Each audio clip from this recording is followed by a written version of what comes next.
Bapak dan Ibu yang saya hormati, Saudara Propendus, saya silakan Bapak untuk menyajikan disertasinya kurang lebih 15 menit. Izinkan saya untuk mempresentasikan hasil penelitian disertasi saya yang berjudul Strategi Implementasi Kebijakan Pembatasan Sosial pada Pelaku Usaha.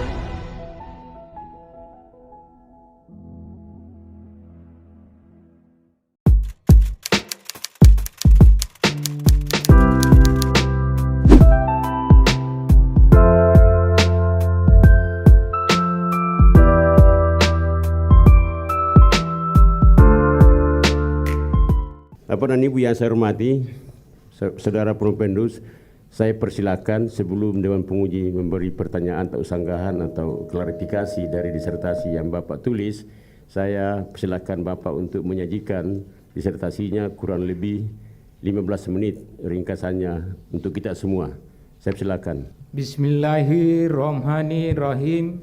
Assalamualaikum warahmatullahi wabarakatuh. Selamat pagi, salam sejahtera untuk kita semua. Yang terhormat Maha Guru, Maha Terpelajar, Rektor Universitas Negeri Makassar, Profesor Dr. Insinyur Haji Hussein Sam, MTP, IPU, Aseng Engineering, selaku Ketua Sidang sekaligus penguji internal. Yang saya hormati Maha Guru, Maha Terpelajar, Ketua Prodi Ilmu Administrasi Publik, Program Pasca Sarjana Universitas Negeri Makassar, Profesor Dr. Ribdan, MSI selaku promotor. Yang saya hormati Maha Guru Maha Terpelajar, Dekan Fakultas Teknik Universitas Negeri Makassar, Profesor Dr. Insinyur Muhammad Yahya, MKes, IPU, Aseng Engineering sebagai co-promotor.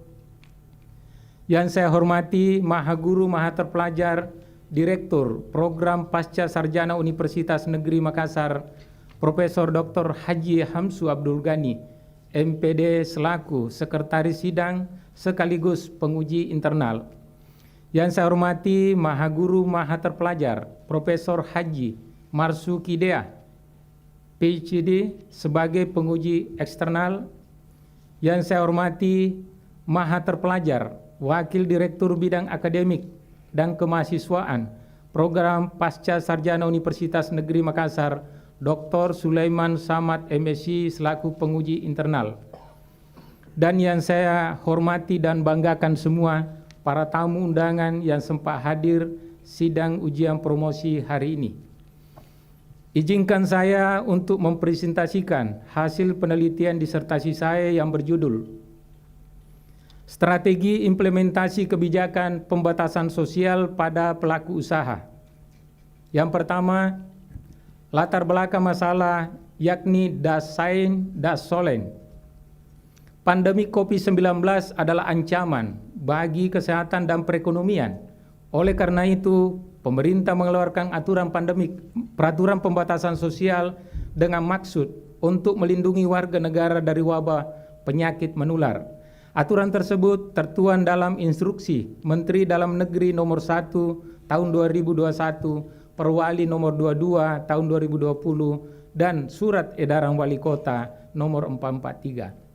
Das Sollen, namun kenyataannya, aturan pembatasan sosial baik itu berupa PSBB maupun PPKM telah didistorsi perekonomian Indonesia pada umumnya dan Makassar pada khususnya. Akibat aturan tersebut, dunia usaha mengalami guncangan dari segi makroekonomi dan mikroekonomi seperti terjadi penurunan pendapatan, kemiskinan, terjadi PHK, penurunan daya beli, dan terbatasnya ruang gerak pelaku usaha. Sebagai peneliti tingkat doktoral, perlu diteliti dan ditemukan suatu strategi baru implementasi yang dapat digunakan oleh dunia usaha dan pemerintah untuk mengatasi hal tersebut. Berdasarkan latar belakang tersebut, maka dirumuskan masalah sebagai berikut. Yang pertama, bagaimana implementasi kebijakan pembatasan sosial dan pengaruhnya bagi pelaku usaha. Yang kedua, apa faktor determinan dalam bentuk formulasi strategi pelaku usaha sebagai dampak implementasi kebijakan pembatasan sosial. Yang terakhir, ketiga, bagaimana formulasi strategi kebijakan bagi pelaku usaha dalam melanjutkan aktivitas usaha yang ideal di masa pembatasan sosial. Adapun tujuan penelitian, yang pertama, menganalisis dan menjelaskan implementasi kebijakan pembatasan sosial pada pelaku usaha. Yang kedua, tujuannya menganalisis dan menjelaskan faktor determinan formulasi strategi yang timbul akibat implementasi kebijakan pembatasan sosial bagi pelaku usaha. Dan yang ketiga, merumuskan formulasi strategi kebijakan bagi pelaku usaha dalam melanjutkan aktivitas usaha yang ideal pada pembatasan sosial. Selanjutnya, dalam penelitian ini secara garis besar mengklasifikasi 3 teori administrasi publik. Yang pertama, teori Grand Theory menggunakan teori New Public Management oleh David Osborne dan Ten Gebler. Yang kedua, Middle Theory menggunakan teori New Public Service oleh Den Hart. Yang ketiga, Applied Theory menggunakan Merrill S. Glender dan Rangkuti. Selanjutnya, berdasarkan kajian teori, maka kerangka konseptual dari penelitian ini adalah implementasi kebijakan Merrill S. Glender menekankan pada content of policy dan konteks of policy. Analisa SWOT dijadikan alat untuk menyimpulkan faktor determinan formulasi strategi untuk bertahan dalam masa pandemik atau pada pembatasan sosial. Dari hasil kajian implementasi kebijakan dan formulasi strategi, maka peneliti ingin menggabungkan 2 aspek ini menjadi satu prototipe, yaitu strategi implementasi kebijakan pada masa pandemik atau pada pembatasan sosial.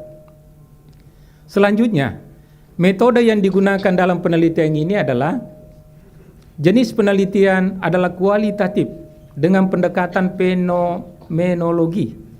Yang kedua, lokasi penelitian adalah Kota Makassar dan sumber data adalah pemerintah, pelaku usaha, dan masyarakat. Teknik pengumpulan data adalah wawancara, observasi, dan telaah dokumen. Analisa data menggunakan analisa interaktif dan SWOT. Dalam menjawab rumusan masalah pertama, telah menjadi temuan di lapangan adalah implementasi kebijakan pembatasan sosial dari dimensi content of policy.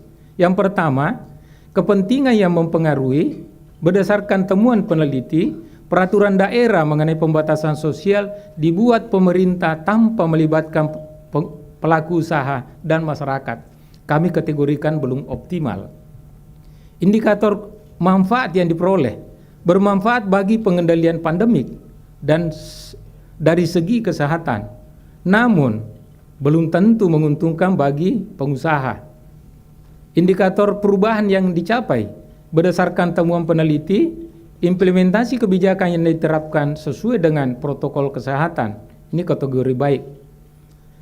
Indikator letak pengambilan keputusan berdasarkan temuan peneliti, pengambilan keputusan melalui Satgas COVID-19, ini kategori baik. Indikator pelaksana program berdasarkan temuan peneliti, pelaksana program adalah Satgas COVID, SKPD, bidang perizinan, dan dinas terkait sesuai tupoksinya. Ini kategori baik. Indikator sumber daya yang digunakan berdasarkan temuan peneliti, pelaksana program kurang memahami tugas dan fungsinya sehingga tidak optimal. Selanjutnya, dimensi konteks of policy. Indikator kekuasaan, kepentingan, dan strategi aktor kebijakan. Temuan peneliti, kurangnya koordinasi antar pelaksana aturan. Ini belum optimal. Indikator tingkat kepatuhan dan respon dari pelaksana. Temuan peneliti, tingkat kepatuhan rendah dan banyak pelanggaran. Ini belum optimal. Kemudian indikator karakteristik lembaga atau rejim yang berkuasa, temuan peneliti mempunyai strategi yang baik untuk implementasi aturan. Ini masih kategori baik. Selanjutnya dalam membahas rumusan masalah yang kedua, yaitu faktor determinan yang muncul ketika penerapan aturan pembatasan sosial membuat pelaku usaha mengubah strategi dalam menjalankan usahanya dengan menggunakan dua kuadran, yaitu kuadran normal dan kuadran pandemik. Penulis melakukan identifikasi dengan analisa SWOT kepada 3 pelaku usaha yang paling banyak berdampak, yaitu perhotelan, jasa boga, retail, dan hasilnya adalah perhotelan mempunyai posisi strategis agresif karena berada pada posisi strategis dengan memanfaatkan kekuatan dan peluang. Yang kedua, jasa boga mempunyai posisi strategis diversifikasi karena berada pada posisi strategis dengan memanfaatkan kekuatan namun mempunyai ancaman.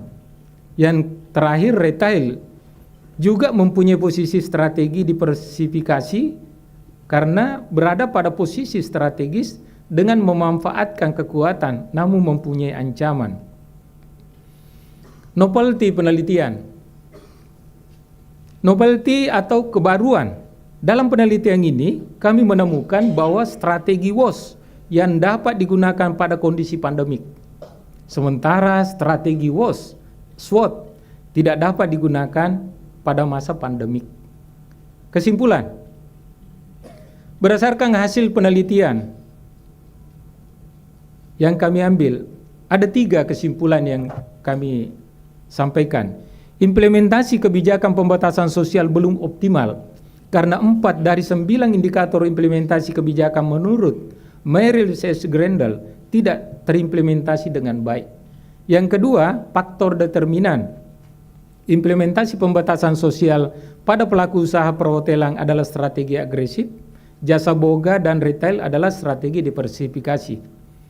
Yang ketiga, kesimpulannya, formulasi strategi implementasi kebijakan yang baik untuk pelaku usaha di masa pandemik ini adalah strategi WOS.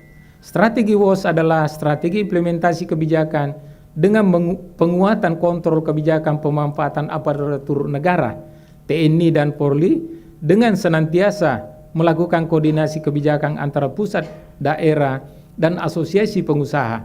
Formulasi ini sebagai edukasi dalam memenuhi kebutuhan dasar para pelaku usaha dalam menjalankan usahanya.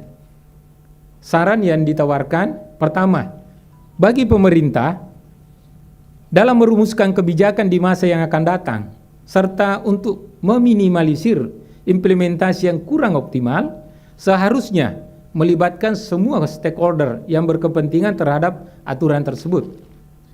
Yang kedua, bagi pelaku usaha, dalam menjalankan usahanya wajib mengedepankan formulasi strategi WOS yang formulasinya menggunakan 2 kuadran, yaitu kuadran normal dan kuadran pandemik. Bagi asosiasi pengusaha, mendorong lahirnya strategi implementasi kebijakan berbasis strategi WOS yang wajib mengikutsertakan pemerintah dan legislatif dalam perumusan kebijakan. Sekian pemaparan disertasi saya. Wabillahi taufiq wal hidayah. Assalamualaikum warahmatullahi wabarakatuh. Saya kembalikan ke pimpinan sidang. Waalaikumsalam warahmatullahi wabarakatuh.